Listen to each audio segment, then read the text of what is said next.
Como les contábamos, queremos darle la bienvenida a Pedro Ábalos, que es un gran amigo de la casa, que hemos estado muchas veces presenciales y virtuales en este Café con Luber, que ya lleva 6 años, y siempre es un referente importante para que podamos hablar de los temas de los derechos de las personas con discapacidad. Y bueno, él es, además de ser abogado, es un activista de la no discriminación a las personas con discapacidad y también está articulando con distintas instituciones de jubilados, de pensionados, con ese frente de jubilados y pensionados y personas con discapacidad.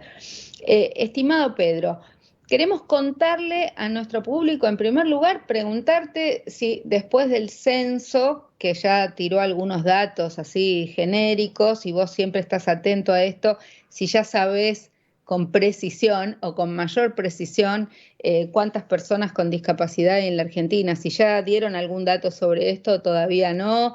Y bueno, si no, sigamos con los datos precarios anteriores para contarle a la gente cuántas personas con discapacidad hay, pero si hay alguna novedad, contanos. No, todavía es muy reciente. Ustedes seguramente habrán advertido que las personas que hicieron el censo virtual le pedían la clave identificatoria del censo y le preguntaban cuántas personas mayores, cuántas personas mujeres y cuántas personas varones habían en el hogar. Y eso se enviaba al INDEC por medio del celular del censista. Esos son los primeros datos, ¿sí? La planilla censal es objeto de un proceso mucho más elaborado y mucho más lento. De todas maneras, yo estoy seguro que el censo este año va a dar una proporción menor de personas con discapacidad, porque en el censo 2010 se preguntó por las personas y en este caso se preguntó por los hogares. Entonces, cuando uno pregunta por los hogares, se pierde la cantidad de personas con discapacidad cuando en un mismo hogar hay 2 o 3 o 4 personas con discapacidad. Además, se pierden datos valiosísimos, porque cuando se pregunta por persona, uno sabe que esa persona con discapacidad terminó la secundaria o no la terminó, tiene trabajo o no la tiene. En cambio, cuando se pregunta por hogares, en ese hogar puede haber alguna persona que terminó la secundaria y otra no. O sea que se ha perdido una oportunidad importante de recopilar información y se vuelve más urgente hacer la encuesta nacional de discapacidad cuanto antes. Y te hago otra pregunta, ¿y esa pregunta genérica por el hogar también discriminaba qué tipo de discapacidad o también se perdió eso? No, discriminaba qué tipo de discapacidad. Lo que pasa es que por ahí no, si había, por ejemplo, 3 tipos de discapacidad, no sabía si era una persona con discapacidad múltiple o 3 personas con distinto tipo de discapacidad, si la discapacidad era de un niño o de una persona mayor. Bueno, digamos que... Bueno, te cuento que completé el censo online, pero después nunca pasó el censista. No sé qué va a pasar con nuestros datos, si se pierden o... Y también traté de mandar mails, etcétera, pero no se sabe qué pasa. Eso me preocupa también porque en ese caso puede inducir a errores, que no sé si pasan desapercibidos en el contexto, pero le pasó a varias personas que no pasaron por su casa, ¿no? Sí, efectivamente. De todas maneras, en todo censo hay una tasa de error derivado de estos tipos de circunstancias. Bueno, contanos un poco. Hay un gran debate nacional. El presidente anunció el envío de un proyecto de ley, que es una deuda, de alguna manera. Bueno, hay muchas deudas con las personas con discapacidad. No siempre las leyes resuelven todas las deudas, pero puede llegar a mejorar el actual sistema fragmentado, ¿no?, de derechos de las personas con discapacidad, con distintas normas, algunas de ellas bastante antiguas. Contanos un poco ¿Cómo ves cómo se está llevando adelante esta participación en estas audiencias? Si pudiste participar vos las organizaciones con las que estás vinculada, los observatorios de derechos de las personas con discapacidad que hay en todo el país, en las distintas audiencias, y qué prioridades entendés vos que deben impulsarse en esta ley. Bueno, en realidad el tema de la ley es un tema bastante complejo, en primer lugar por lo que es nuestra historia. La ley actual es de la época de Videla y está manchada con la sangre de Pepe Poblete, digamos, ¿no? Entonces, para nosotros es un tema muy importante la sustitución de la ley de la dictadura. Nosotros lamentamos que se haya abortado el proyecto de ley que tuvo media sanción en el año 2019. Esto perdió estado parlamentario un año después, así que hay que reiniciar de nuevo la labor de consensuar un proyecto de ley. Pero no hay que llorar sobre la leche derramada. Me parece que, en primer lugar, se están realizando una serie de consultas. Esto es sumamente positivo porque permite la participación de las personas con discapacidad, que es esencial en la interacción con el colectivo. El problema que tenemos es que nosotros vivimos a principios del 2020 este mismo proceso referido a lo que todavía es el Observatorio de los Derechos de las Personas con Discapacidad. Se hizo consultas, se contrató a una universidad para que sintetizara esas consultas. Hoy todavía no tenemos ningún proyecto que podamos discutir las personas con discapacidad, que podamos opinar sobre el mismo, y mucho menos ningún proyecto enviado al Congreso Nacional. Entonces, ¿qué universidad se contrató? Entiendo que es la Universidad de San Martín, una universidad del conurbano. No tengo precisiones sobre el tema, pero el producto no está disponible.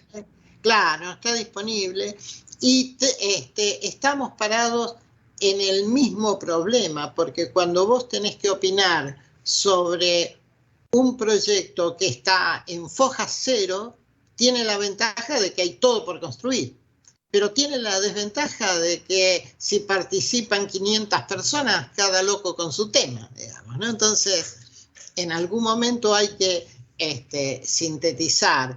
El proyecto que tuvo media sanción en el 2019, nosotros los conocimos en el año 2015, allá en Puerto Madryn, en el Confederal de Puerto Madryn. O sea que tardó 5 años en obtener la media sanción, y al año siguiente perdió estado parlamentario, con lo cual es muy importante tener ese antecedente y evitar que vuelva a repetirse. Y para eso nos parece muy fundamental empezar a influir sobre los sectores políticos con los cuales interactuamos. Así que nosotros convocamos al que tiene contactos con el socialismo, al que tiene contacto con el radicalismo, al que tiene contacto con cualquiera de las vertientes del peronismo, que insistan sobre la necesidad de tener una nueva ley de discapacidad, en primer lugar. Y en segundo lugar, no eran muchos los puntos que para nosotros nos parecían nodales, nos parecían centrales, digamos, ¿no? Para nosotros es fundamental que la nueva ley tenga sanciones por incumplimiento, esto es básico. Es fundamental que la nueva ley solucione algunos temas vinculados con el tema del acceso al trabajo.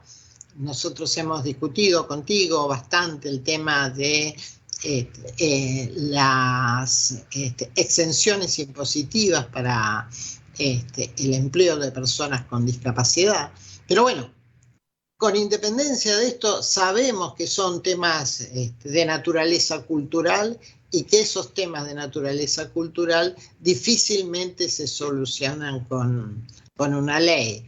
La ley es producto de esta presión de la sociedad y a su vez tiene su tiempo de implementación y de ajuste, digamos, ¿no? Así que para nosotros es fundamental no caer en viejos errores del pasado y insistir en todos los ámbitos en los cuales podamos influir para que esto sea, una realidad. De manera paralela al proyecto de ley, nos parece muy importante que se tome en cuenta la necesidad de lo que hoy se conoce como el observatorio y que da la pauta de alguien que está mirando y transformar ese organismo en un órgano independiente activo en la defensa de los derechos de las personas con discapacidad, con mucho más facultades que las que le otorgaba el decreto de creación y que están reflejadas en los principios de París, sobre los cuales vos has escrito algo también. Entonces, eso llenaría una de las partes más débiles de la estructura de defensa de los derechos de las personas con discapacidad, que es el acceso a la justicia. En la audiencia pública que tuvo lugar hace poco, nosotros pusimos, en los 5 minutos de los cuales dispusimos, pusimos mucho hincapié en este tema del acceso a la justicia porque es lenta, es cara, etcétera. ¿Vos hablaste por provincia de Buenos Aires? No, yo hablé en representación del Partido Confederal Intergeneracional, que es un partido que estamos pensando. Perdón, como decís que hubo una audiencia, entiendo que la audiencia de Cava es el 30 y el 31, quería saber por qué jurisdicción o por qué distrito hablaste. No. Hubo una audiencia virtual, ¿sí? Abierta a la participación de todo el país. Ajá. Del estilo de las audiencias públicas establecidas en la ley. Las otras son audiencias regionales que tuvieron lugar en las distintas provincias y la última va a ser la semana que viene en la ciudad de Buenos Aires. Buenos Aires. Pero esta del 30 y el 31 ¿es presencial o también es híbrida? Es híbrida. Eso está muy bueno, y la gente puede también, si tiene discapacidad, poder participar, ¿no? Sí, lo que pasa es que aún en la audiencia virtual, yo te diría que ha logrado participar el 20% de las personas que se anotaron, porque por distintos motivos de orden tecnológico, la participación virtual es bien virtual, digamos, ¿no? Es decir, uno escuchaba cuando convocaban a las personas, llamaban 10 y aparecían 2 personas que podían exponer. Entonces, eso también es un problema. Y si consideramos que la audiencia para la región patagónica fue en Neuquén, bueno, el resto de las provincias de la Patagonia tuvieron este tipo de problemas de conectividad. En las provincias de Cuyo, la audiencia fue en San Juan y bueno, todavía tenemos problemas que limitan la participación de las personas con discapacidad. Por eso es importante. Contanos un poco, vos hacías alusión a los proyectos de ley que enviamos desde el Observatorio de Derechos de las Personas con Discapacidad, aproximadamente en el año 2015, 2016. ¿Esos proyectos tuvieron algún tratamiento? Vos los mencionaste en la audiencia como para incorporarlos en la ley. Recordemos que eran, por un lado, darle facultades al Observatorio de Derechos de las Personas con Discapacidad para que no sé si lo volviste a proponer, pero que se transfiriera a la Defensoría del Pueblo de la Nación, que tenga una mayor autonomía y mayores facultades, y por el otro lado habíamos propuesto la compatibilidad de la pensión la mal llamada pensión por discapacidad con un trabajo digno, y por el otro lado acciones afirmativas para la inclusión de personas con discapacidad en las empresas. Vos reiteraste estos 3 proyectos, estas 3 iniciativas. El proyecto vinculado al observatorio fue objeto de este mismo proceso en el año 2020 y es aquel sobre el cual hablamos al principio de esta charla, ¿no? Sí. En esa oportunidad nosotros tomamos como base este proyecto, organizamos una serie de consultas. Había iniciado se había iniciado la cuarentena, con lo cual armamos un grupo de 150 personas de todo el país que estuvo discutiendo esta temática en un grupo que llamamos Cuarentena Productiva. Después insistimos al momento en que se abrió la convocatoria a la que hacía referencia al principio, pero bueno, estamos todavía en el limbo de las buenas intenciones. Por el otro lado, cuando uno va siguiendo los distintos procesos de exposición, este tema de la compatibilidad de la pensión con el trabajo registrado es un tema que apareció con mucha frecuencia en todas las exposiciones, que uno puede seguirlas por YouTube. Así que nosotros nos hemos circunscrito al tema de acceso a la justicia, otro tema muy importante, más considerando lo cuestionada que está la justicia en este momento como uno de los poderes del Estado, digamos, ¿no? Así que para nosotros es muy importante no solamente que se concreten modificaciones de tipo legislativo, sino el cumplimiento de las normas que están vigentes y que en este momento no se cumplen. Como para que vos tengas una idea, 245.000 personas en la provincia de Buenos Aires tienen pensiones no contributivas y se le descuenta incluir salud. Y hay una sola farmacia en La Plata para la provisión de medicamentos.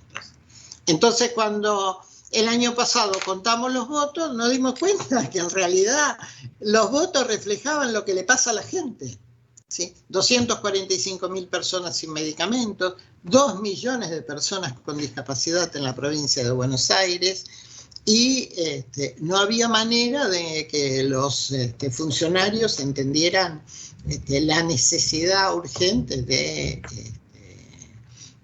solucionar estos problemas. Y una pregunta, ¿ustedes han podido hablar con el ministro de la provincia de Buenos Aires? ¿Han podido hablar con la ministra Bisiotti por los temas de la Superintendencia de Salud? ¿Ha habido avances en el transcurso, más allá de pasado el momento dramático de la pandemia? ¿Han podido tener algún reporte, alguna devolución de los problemas centrales que vienen planteando hace tanto tiempo?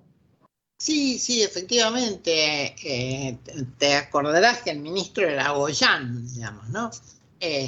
Con Goyán hemos tenido charlas, pero bueno, no hemos logrado destrabar estas situaciones, porque en realidad se pasan la pelota unos a otros. Entonces, la responsabilidad primaria está en la provincia de Buenos Aires. Nosotros le reclamamos a la Agencia Nacional de Discapacidad el ejercicio de las facultades de Contralor, que son su responsabilidad.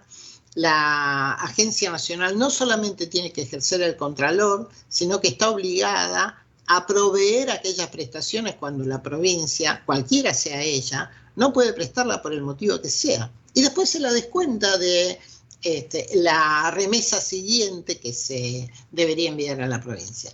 la realidad es la invisibilidad.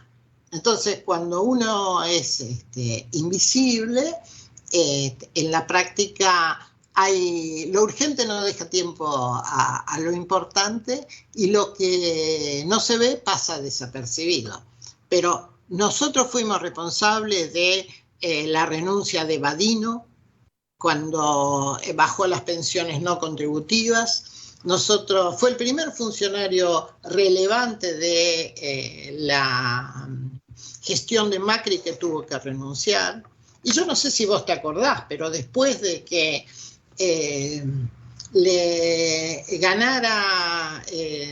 Cambiemos le ganara a Cristina en el 2017, todo el mundo daba por hecho la reelección de Macri, hasta que vino la reforma jubilatoria.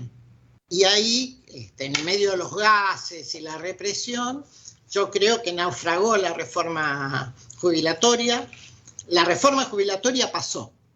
Lo que naufragó fue la reforma laboral que venía después, y naufragó el proyecto de reelección de Macri.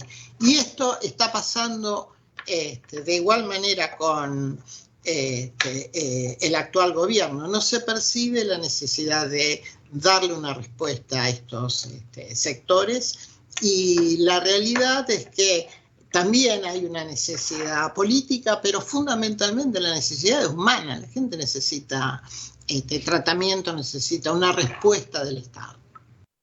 Bueno, muchísimas gracias, Pedro. La verdad que vemos en algunos hechos parches como bonos y bueno, algunos aumentos se van a producir porque se aumentan los salarios mínimos vitales y móviles, etcétera, pero no vemos una mirada estructural para revertir las carencias y tantos años de injusticia, discriminación y postergación, ¿no? Así que bueno, esperamos que más gente se anote para las audiencias que están pendientes. Lo pueden hacer a través de la página web de argentina.gov.ar, y por supuesto esperamos que el 30 y el 31 de mayo, que son estas últimas audiencias, haya alto grado de participación de los protagonistas y las protagonistas, las personas con discapacidad y sus organizaciones. Nosotros vamos a seguir en el programa de hoy hablando de estos temas, y te agradecemos mucho, Pedro, por esta participación. Y ya volvemos con más Café con Luber. Vamos a hablar de la Escuela de Sordos que Larreta quiere sacar del Palacio Ceci a la vuelta de estos anuncios. Gracias, Pedro. Gracias a ustedes y un saludo a tus oyentes.